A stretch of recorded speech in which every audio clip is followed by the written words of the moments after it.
I've got a couple mocks to showcase here, and I've been obviously focusing quite a lot on Bionicle 2008 recently, especially the Toa Mystica sets, because in my eyes, the Mystica sets are definitely the worst of the bunch. Not that they're bad sets, but to me, at the very least, they don't meet what my internal vision of those characters is supposed to be. I may or may not be happy with how the Phantoka handled things, but at the very least I can admit, at least to myself, that they were a little better, a little closer to what I expected, I should say. So I wanted to go out of my way, not just to revamp all of the Toa Mystica and give every Toa a Mystica form, but maybe do the same for the Phantoka as well, because there are some novelties to the Phantoka. So the first thing I wanted to show off in this video is an Onua, just a take on the character. And I think overall, this is pretty alright. It's not perfect by any means. For one thing, these claws look a little bit clunky, the way that they attach to the hands directly. I feel like they're missing something to kind of bulk it up. And also, it would be ideal if these pieces here came in in dark bluish gray, not old dark gray.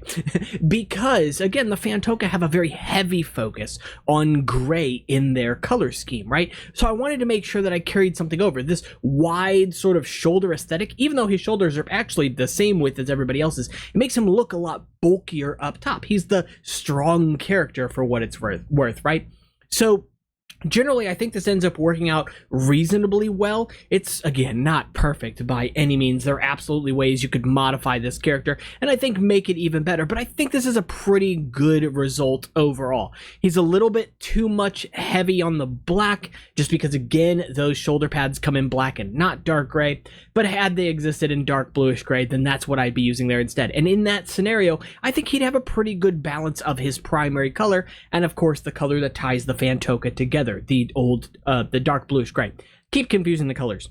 That said, though, I don't think that this looks bad even as any other version of Onua, right? Because his color scheme is already black and dark gray anyway, it feels pretty appropriate. I went ahead and gave him long arms, which I felt like in my head didn't make a lot of sense, but after actually putting it together, I kind of prefer it. In part because I think that Onua is the type of character that not only has powerful arms, but long arms. He has long reach with his claws, right? Dragging the claws on the ground, essentially. I think that's such a cool concept. And then on the back of the character itself, he still has the same sort of flight capabilities as he had before, so the jets come out of the back of his legs and the wings come out of the back of his arms. I'm thinking of actually changing this, because the thing is, to me, Pohatu and Onua are kind of similar. However, Pohatu has the strong legs, and Onua, in my world at least, has the strong arms, right? And so my thought right now is, instead of having the boosters on the legs here, maybe actually putting the boosters on the arms themselves, so that when he punches with his claws, or when he just grabs things, he can do so with like rocket jets. That's such a cool concept, and I think it makes a lot of sense for Onua specifically. Currently, he's not carrying a blaster, but at the moment, I'm leaning on the Nanra Ghost Blaster, if only because it's very lightweight compared to the Midak Blaster, which has a lot of internal parts, and obviously the Zammer spheres are quite heavy and add up quickly, right?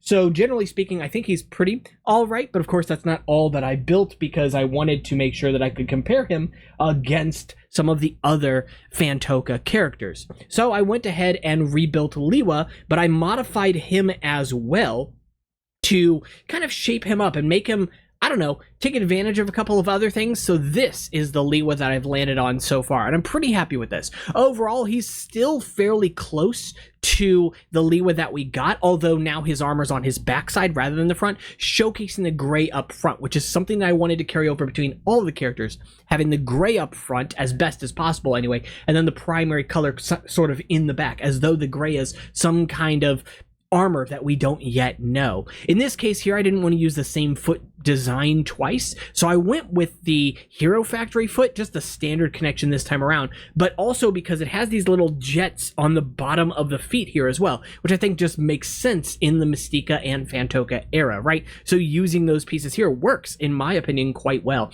There is a method that I've discovered to attach this a normal way, having the socket face up. That's not the case here, but I think I've covered that in a previous video. I'm pretty sure. If I haven't, then expect a hidden connection video coming on that. As for the blasters on the back, They're now shoulder mounted, or rather, not shoulder, over the shoulder mounted, so that the arms move freely without influencing where the jetpacks are, because that always felt a little bit weird to me. He basically would always have to have his arms kind of straight down by his sides for the jetpacks to really make sense where they were, right? So this time, having the jetpack strapped to these pieces up here, and these already had stickers on them, so I've just got jet intakes on there, and I think that that works out reasonably well, but that's not necessary to have the sticker there. It's just, it fits the color scheme, and yeah, it looks kind of cool. It adds a little bit of extra detail.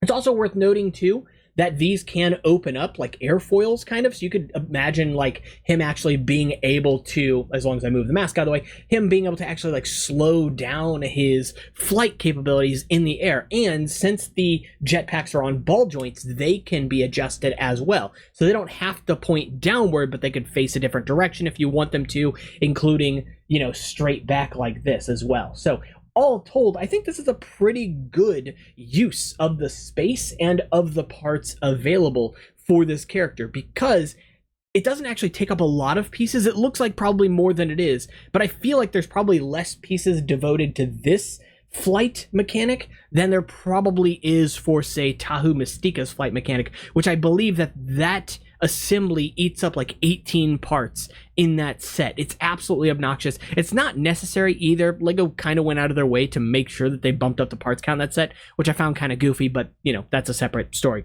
So overall, I don't hate as much as I may come across as disliking Bionicle 2008. My number one gripe with Bionicle 2008 is the sockets. You remove those sockets, you replace them with the old sockets again, and the sets are fine. They're good sets overall. I don't see them in my own head necessarily as these characters. I can definitely see the Phantoka as Lewa, as Pohatu recolored, sure, and as Kopaka, even though his mask is flipped around for some inexplicable reason, right? You can say it's because it's adaptive or whatever, but like, I don't think you're automatically becoming a different dominant eye just because of the environment you're in. It's a very silly thing, but it's still a fine mask. That said, though, obviously the Mystica are where I really have problems, and it's not even because of the reliance on silver. It's a gimmick for sure. It's not one that I think sells those sets well, but had we seen it on a different character, like say 2009 had a character whose primary color scheme was silver, I think it would have actually been pretty novel. And that's why I wanted to get into the second point of this video, which is support. What is support?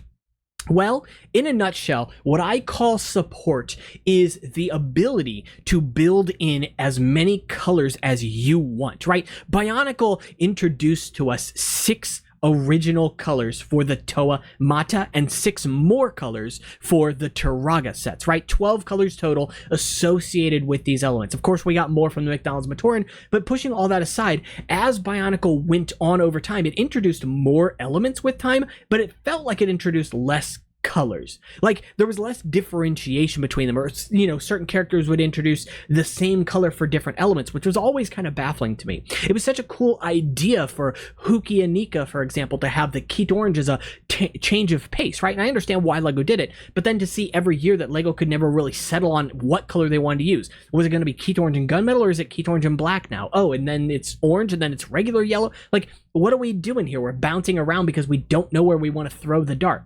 I get it. Maybe brown characters didn't sell as well, but I'm going to be honest, I think brown characters also got the short end of the stick a lot of the time, because there were a lot of pieces that were designed for brown characters that just didn't feel that exciting. Like, I really love Oniwa's weapon pieces, but Metru Brown's not my favorite color in the world. I look back on his Metru or his Hordika weapons, like all that stuff looks fantastic. But then you look at other pieces that were designed for some of these sets that were inconsistent in their colors. Anyway, I'm getting ahead of myself. So why do I bring up support? Well, here's the thing.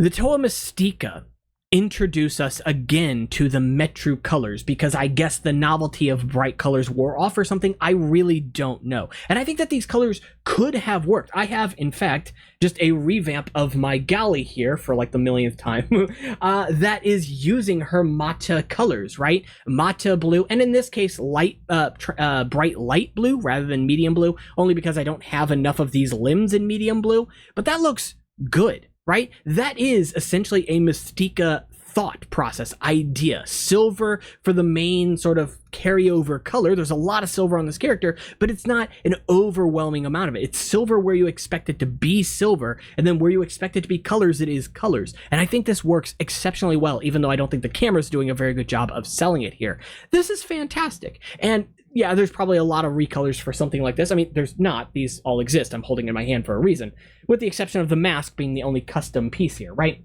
But then when I look back at the Mystica and I talk about the videos where I talk about how the Mystica kind of let things down, I have to look and think to myself, what else could have been done, right? Because yeah, we didn't get the Mystica parts in Mata colors. You know, Galley Mystica wasn't Mata blue and silver.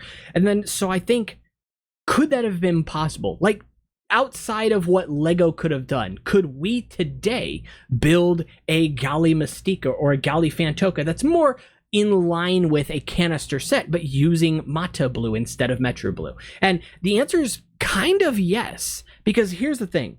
There's an obscure piece that actually was never used in Bionicle at all, but it fits right in, especially with the later years of Bionicle, and it is the NHL or hockey torso cover here. This piece is capable of fitting over top an Anika torso, and I've got some pins back here for connecting the Av Matoran stuff, whatever, but overall, this looks good, in my opinion. Yeah, it is pairing it down with the dark gray for the Roxy foot rather than blue. Blue is obviously available there, but it's a different shade of blue. I think it still work fine, but I like the gray. Again, this is a Phantoka. The gray is sort of the prominent thing here, right? And this works. It's a fairly straightforward, fairly easily understandable build, and the thing that makes this build so interesting is the fact that it has this long axle that just runs all the way through this armor piece. It's a 2+ length axle inside of there, and so it's just capable of holding the socket in place, connecting right to the hole in the middle of that Roxy foot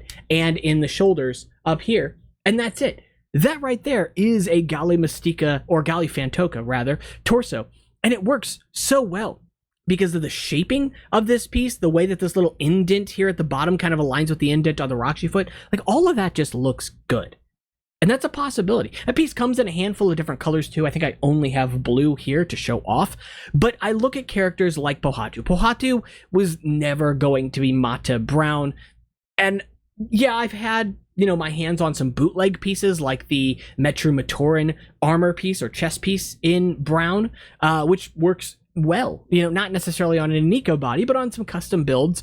And yeah, I've built my own, you know, other versions of Pohatu Mystica in the past. You've seen some versions of Pohatu Mystica here. So it's definitely possible when you get creative to make something that feels appropriate for these characters. Red is another obvious choice here. What surprises me the most, the thing that's most difficult about this is orange, right? Because Lego, for all it's worth, never gave us orange limbs, at least not the type of limbs required for Anika type builds with a type B style of socket. And that's unfortunate, because it would have been great just to have gotten one. Instead, you know, I complain because 2008 Bionicle gave us 4 new limbs, one of them being in a color we kind of already had, dark gray, although I love the dark gray Paraka foot, so leg, so I'm not complaining about it. But then 3 different shades of silver legs, as though we needed that much support for silver. Pookie Inika was able to give us 2 limbs in gunmetal for 1 set, and we had to get 3 sets from the Mystica era to get 3 separate silver limbs, all the same length. So if you wanted a character that was shorter, I guess you're working with shorter sockets. I don't know. It's silly. At the end of the day, I think that was a huge missed opportunity. Novel, sure, may have tested well with kids. I don't know. I wasn't there playtesting them. I have to take Lego at their word. I have to take Lego designers at their word too, and that's fine. We definitely don't have all of the information in front of us, and we never will. We also don't live in the timeline where the Phantoka and the Mystica looked like what I wish they looked like. But that's because not everybody is going to agree with my vision of these characters. And that's why I wanted to end this video on a positive note, because your vision, who you think these characters are, or what they should look like, is correct for you, for your story. And you shouldn't be afraid to go out of your way to experiment, to change up the colors on a character if you want to. I've made a Perditus over here that's got Keith Orange on him instead of dark gray, and I love him. I think he looks fantastic. You know, but it's simple little things like that. if you want to check out some of the other Mystica builds, or Phantoka builds, I guess, that I'll be continually doing over the next, I don't know, like week or so, check it out on the Discord. That is linked down in the description below. Kopaka is already over there, and I'll probably post some more pictures of Gally here because I am in love with Gally right now. With all that being said, though, you can also check out the Instagram and Discord, both of which are linked in the description, and be sure to subscribe. It helps. Take care. And stay warm, or stay cool. It's 100 degrees out.